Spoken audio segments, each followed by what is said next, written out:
What's next on that front as it relates to workforce and kind of the drastic shift to the way the federal workforce actually works? Do you see any solutions or support that the workforce will need from industry over the next year, or any other priorities that'll come to light kind of in this area?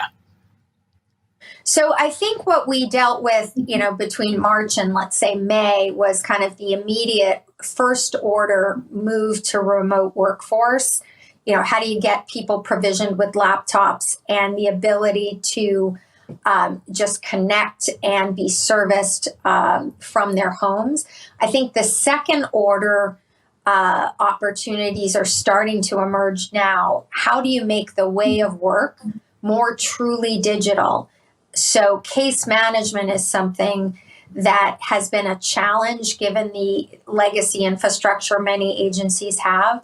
But to be able to seamlessly work from home and deal with, let's say, retirement cases that are taking place when federal employees retire, or deal with Social Security case files in a secure, effective, and easily monitored way, that's going to be a priority. I also think citizen self-service is going to be an increased priority so that we can have a lot of the inbound calls that today, a lot of the call volume has undoubtedly gone way up, to have seamless capabilities to be able to deliver more of that through self-service channels.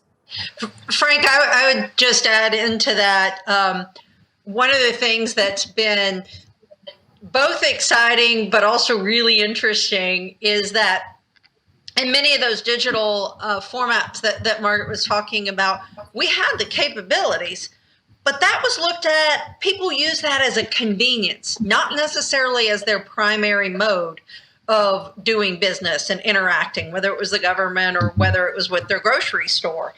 But we've seen a significant shift into that being a primary mode. So what that has created is more demand.